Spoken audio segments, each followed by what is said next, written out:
Во името на Отецот и Синот и Светиот Дух, амин. Почитувани, овој пат ќе зборуваме на тема мисионерството како основна дејност на црквата. Па ќе почнеме вака. Што е мисионерство? Зборот мисија или мисионерство доаѓа од латинскиот збор мисио, што во поширока смисла значи испраќање. Често пати мисионери или мисии се испраќаат за извршување на одредени задачи низ светот. Така среќаваме здравствени мисии, воени мисии, економски мисии, политички мисии, мировни мисии и слично. Но постојат и религиозни мисии кои се испраќаат меѓу народите за ширење на верата. Во христијанската религија мисионерите се проповедници на зборот Божи, кој пак е запишан во Светото Евангелие. Преку ширењето на Евангелието мисионерите ги запознаваат народите со учењето на христијанската вера. Според учењето на црквата, прв и најголем мисионер беше Господ Исус Христос.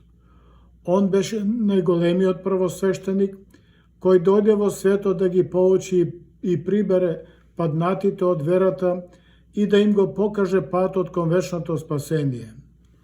Христос тоа го извршуваше со зборови, пригодни проповеди и вршење чудеса. Основната негова идеја беше луѓето да поверуваат дека е Он вистинскиот Месија, Синот Божи, испратен од Бога. Христовата мисионерска дејност понатаму ја продолжија светите апостоли. Тие одејќи насекаде го проповеда Христовото Евангелие. Христос им заповеда: одете и научете ги сите народи, крштевајќи ги во името на Отецот и Синот и Светиот Дух. Матеј 28:19. Благодарение на нивната неуморна работа, денес христијанската вера е присутна насекаде. Нема народи во светот кои што не слушнале за христијанството. Апостолите покрај проповедта оснивале христијански заедници, а подоцна изградени се безброј храмови, цркви и манастири и други свети места, а посветени на Бога, на Пресвета Богородица или на некои од Божиите угодници. Во нив христијаните се собирале на заедничка молитва. Така е и денес. Преку богослуженијата верните најлесно се доближуваат до Бога. Мисионерството во црквата не престанува. Тоа продолжува.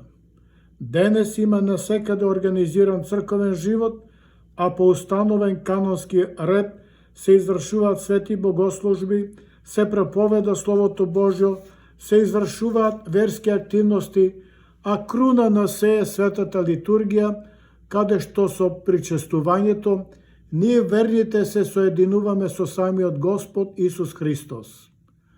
На светата литургија принесените дарови, лебот и виното, се осветуваат и по Божја благодат се претвараат во вистинско тело и крв Христова. Литургијата е всушност е повторување на Христовата жртва на Голгота. Христовото страдање на крстот е најголемата жртва принесена пред Бога за откуп на нашите гревови, а воскресението Христово пак е темелот на нашето верување и основата на мисионерската дејност на црквата. Светиот апостол Павле вели: ако пак Христос не воскреснал, тогаш празна е нашата проповед и празна е нашата вера. 1 Коринтјаните 15:14. Тука апостолот нагласува дека воскресението Христово не е само обичен настан, туку камен темелник на христијанството. Ако Христос не воскреснал, тогаш целиот христијански систем на верување за вечно спасение ја губи својата смисла. Мисионерската дејност е една од најважните знаци за полнотата на црквата. Така им се овозможува на луѓето да се запознаат со учењето за Царството Небесно. Ако порано мисијата се извршуваше само преку искажана проповед или пишан збор, денешната технологија ни овозможува тоа да го правиме преку интернетот и социјалните мрежи. Важно е да се напомне дека црквата не е против користењето на социјалните мрежи, доколку тие се користат во богоугодни цели и не се злоупотребуваат. Свештеникот најпрво е мисионер.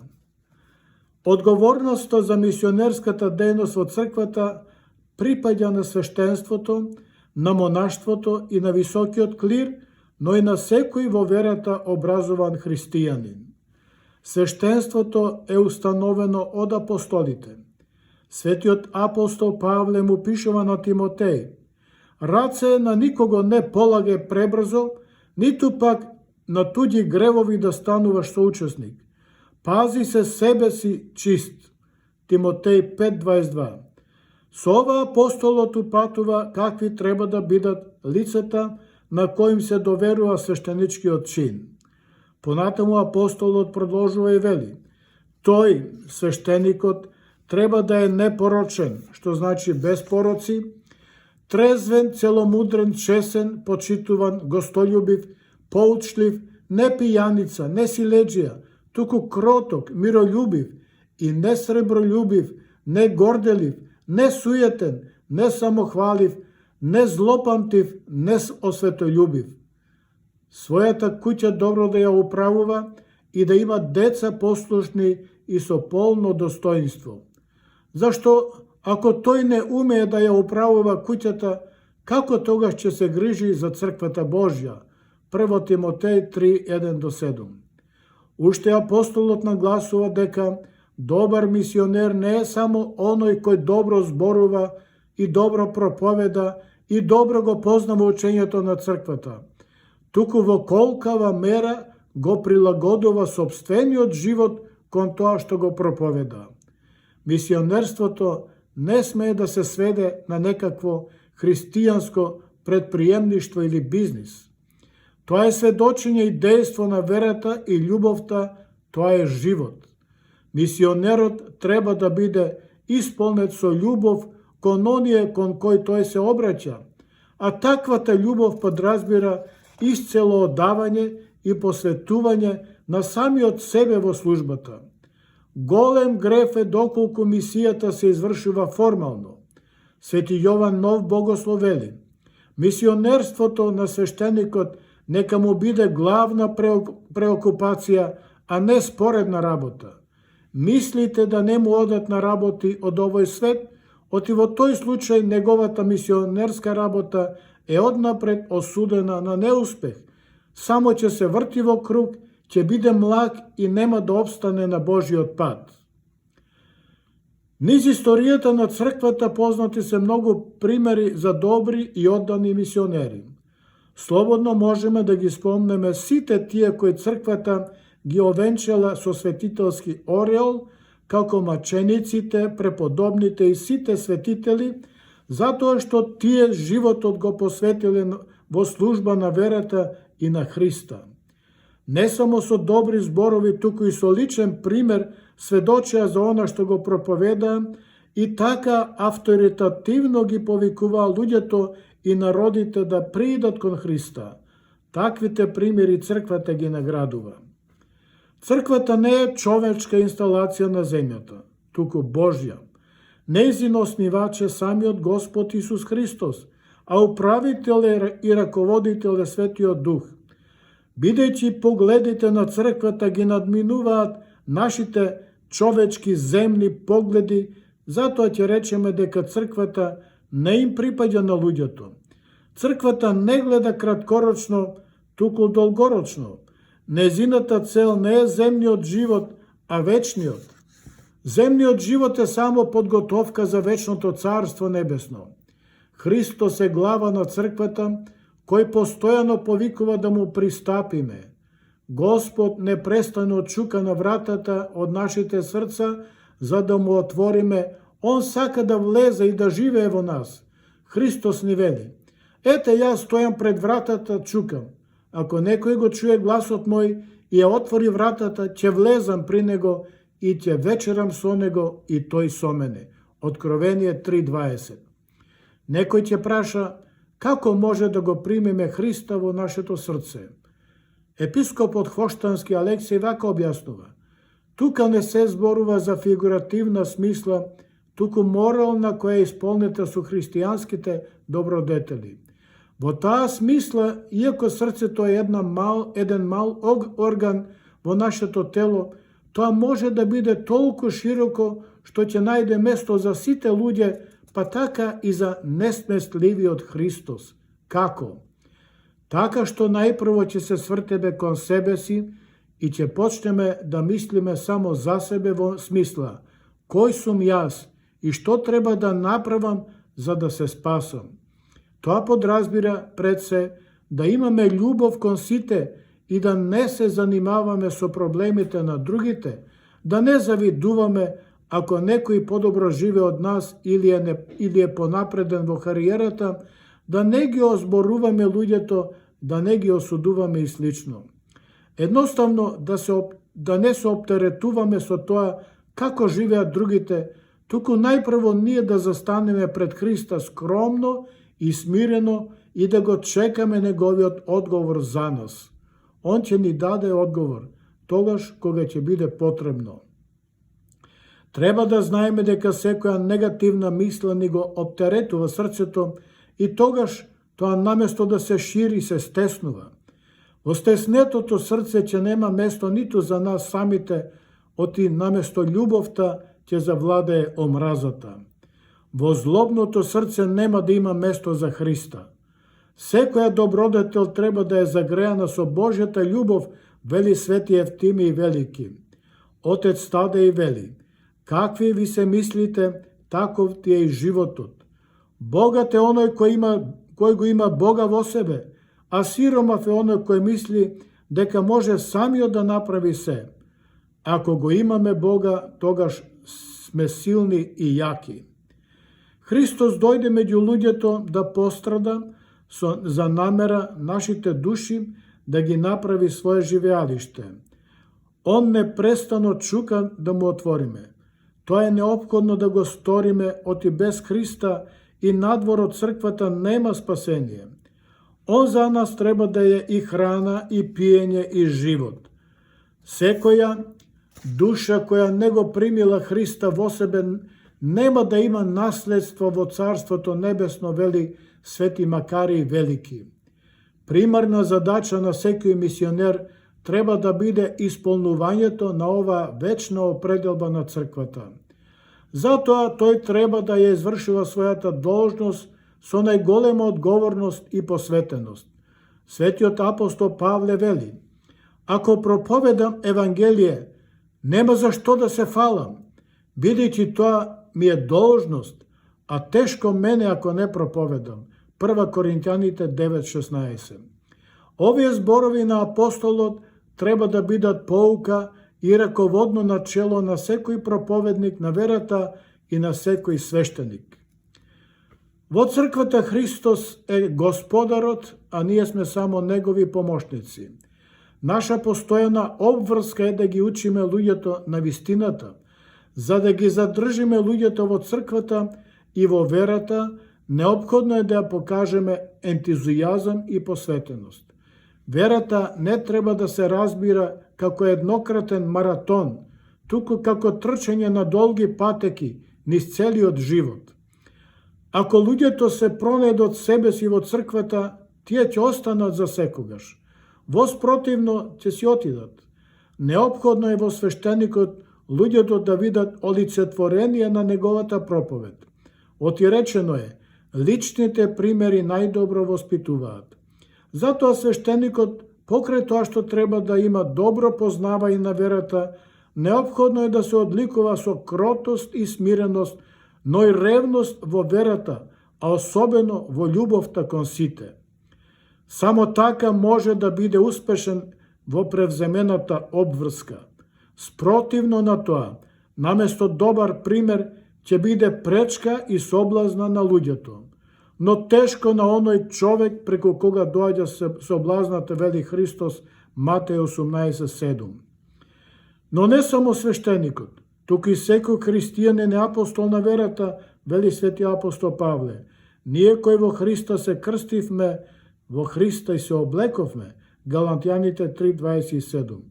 Свети Јован Златус во една од неговите проповеди вели: ако сретнеш некого на кого му е потребна помош, немој да чекаш свештеникот да дојде да му помогне, туку помогни му ти. Види параболата за милостивиот самарјанин, Лука 10:25-37. Немој да бидете како Каин, кога му рече на Господа: па јас не сум чувар на мојот брат. Постанок 4:7. Секој од нас треба да е чувар на својот ближен. Црквата е заедница на сите верни и неопходно е меѓу себе да се помагаме. Помошта кон ближниот нека биде украс на нашата љубов. Може се да имаме, но ако љубов немаме, ништо сме. Види 1 Коринтјаните глава 13. Љубовта треба да ги води луѓето во животот. Како што вели свети Серафим Саровски, ако се спасиш себе си, 1000 други луѓе околу тебе ќе се спасат. Пристапувањето кон Христа е избор на слободната волја. Наш е изборот кон што ќе се определиме, кон вечен живот или за вечна осуда. Ниту една професија или занимање не ограничува да бидеме добри верници и добри мисионери на верата. Секој загубено чедо создава болка во заедницата. Може би некој ќе му рече на докторот: па животот е мој и што сакам ќе правам. Но тоа е голем грев. Животот нам ни е даден од Бога и ние треба да се грижиме за тој скапоцен Божи дар. Како што непокажувањето на грижа за сопствениот телесен живот ги ефектира сите во фамилијата, така и негрижата за духовниот живот ја ефектира црквата. Види параболата за изгубената овца, Лука 15:3-7.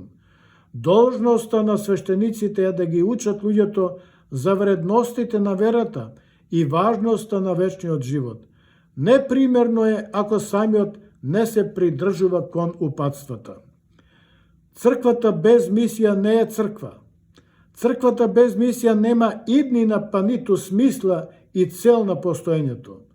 Црквата ќе биде јака и силна толку колку што е активна и силна незината мисија. Евангелието е дадено од Бога и наша задача е да го примаме, но и да го шириме. Ако црквата е затворена или ограничена само за избрани народи, таа нема да обстои. Зборот соборна во символот на верата означува дека таа е наменета за сите луѓе. Христос го осудува лицемерието. Во Евангелието е запишано кога Господ Христос поради лицемерие силно ги критикуваше фарисеите кои кажуваа на луѓето што да прават, а истите тие не го прават тоа што го проповедаат. Па Христос вели: вероучителите и фарисеите се овластени да ве поучуваат од Мојсевиот закон. Затоа извршувајте го и слушајте го она што тие ви го проповедаат, но не угледувајте се на нив, бидејќи тие не го практикуваат тоа што го проповедаат. Се што прават тие, го прават за да се покажат пред луѓето.